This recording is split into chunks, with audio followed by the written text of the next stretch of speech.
Hi guys, welcome back to my channel Merlin's Magic. Today it's another trip and this time we are heading to Goa. This was a two-part trip. So first we headed from Bangalore to Hubli. We stayed the night in Hubli and then the next day we headed off to Goa. We were in our own car and we had both our children with us and my mom. And that's my first advice. Get your own car, get your own vehicle when you're traveling to Goa. It makes things so much more easier. You have so much more time with you and your children, because you're carrying your children with you. You have multiple stops on the way and they also end up enjoying the travel. The Hubli-Goa route was through the Ghat section, so we ended up enjoying some beautiful scenery on the way. It was my first time to Goa and it is hard to believe that I'm first going to step into Goa in my 30s, but it was the first time for my children as well. So I had a lot of expectations getting into this trip.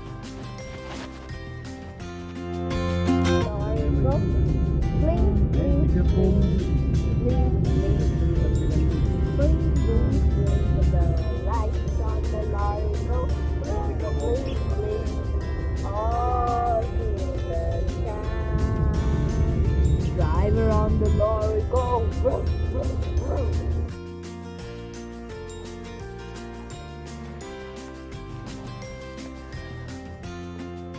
Another very important tip I have for you when you're traveling with children is to find good places to eat. So as soon as we stepped into Goa, we saw this nice quaint restaurant called Spice House and the meals was to die for. So I really fell in love with the Goan cuisine here. If you're a fan of Portuguese cuisine, then you must try out this quaint restaurant called Viva Goa Panjim.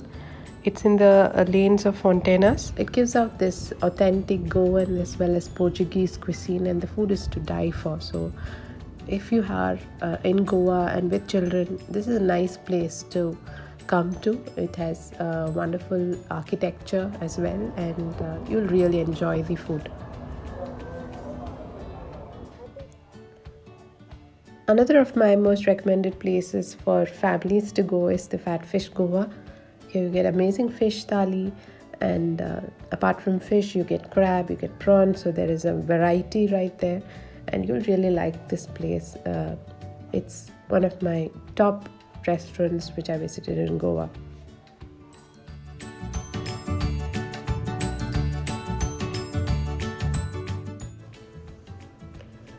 Alrighty folks, so the next tip is regarding stay. Now when you go to Goa with friends, you can just crash anywhere. It can be alongside the beach, in a shack, and the comfort is not really a priority there.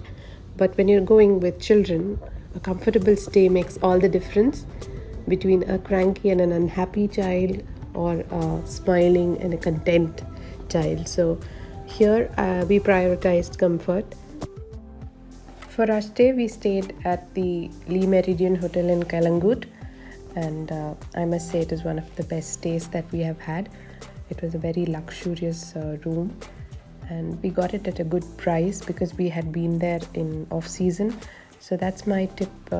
Another tip is to go to such hotels and stay in such hotels during the off-season because you get really good deals. What I liked about the hotel is its cleanliness, its staff, its clean lines and architecture, and everything spoke of luxury.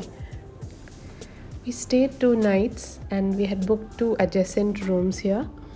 Both the rooms were very comfortable and our breakfast buffet was amazing.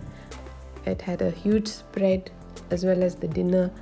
We had also booked dinner, so even that was very nice, very tasty. And the desserts were also of wide variety and really tasty food.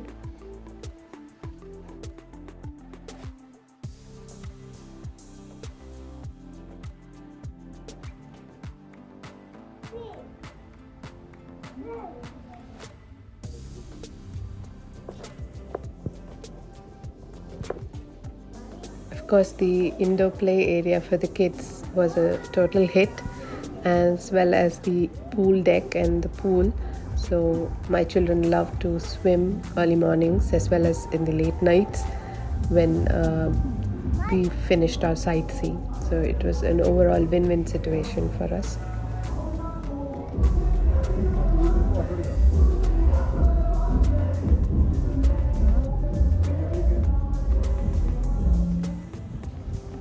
Now, in terms of sightseeing, the number one thing I would recommend is Goa is full of beaches, and children love beaches, so that's where we took our children. So we went to Candolim, we went to Karangut, Baga, and I've really lost track of the number of beaches I've been to at Goa. I think I managed to go to almost 6 beaches in the span of 2 days, and no one complained. So everyone had a wonderful time. And here are some shots of all the beaches that I visited in Goa.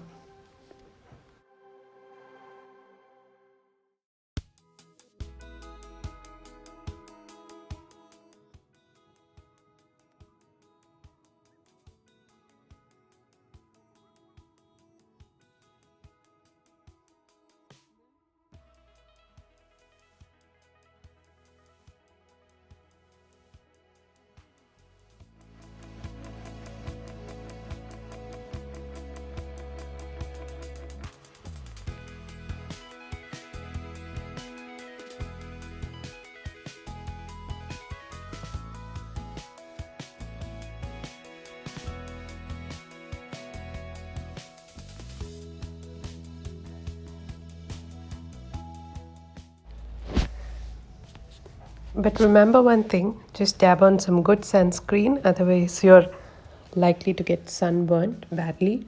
Or carry good hats, umbrella, and some beach toys for your children to enjoy, and you're good to go.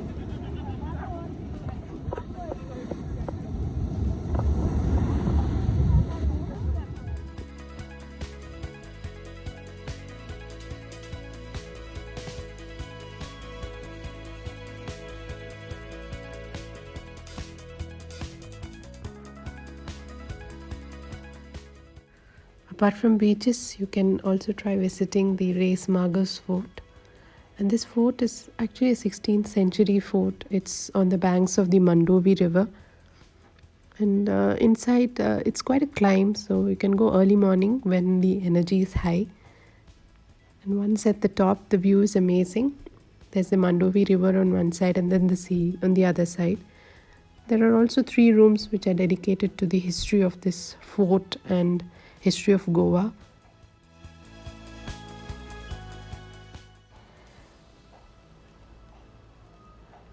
This fort reminded me of the book Count of Monte Cristo. It is one of my favorite books actually. And the fort is right on the ocean, and there was the gallows there, so it was quite eerie there. We also visited the Basilica of Immaculate Conception. Such a nice architecture there, and also the Bom Jesus Basilica. That's where Saint Francis Xavier's remains were kept. So it was a nice to see these places which I've only heard about.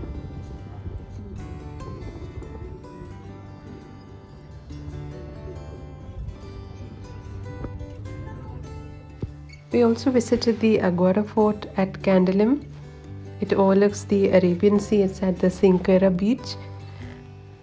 Quite a beautiful 17th century Portuguese structure. It has its own lighthouse, and it was really nice to visit this place as well.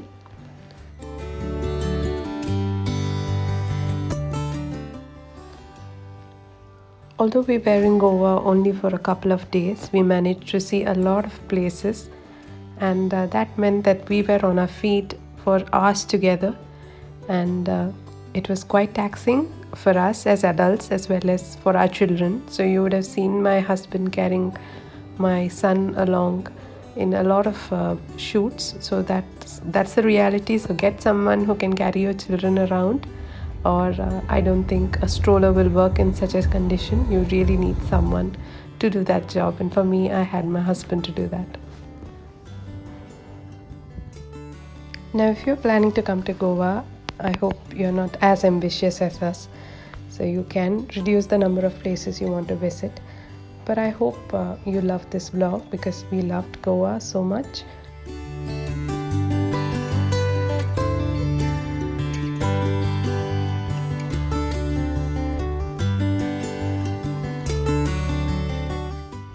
Definitely, when my children are a little older, we would like to try out some of the adventure sports that Goa is famous for. And again, I hope you like this. Please hit the like button and subscribe to my channel for more such contents. See you. Bye bye.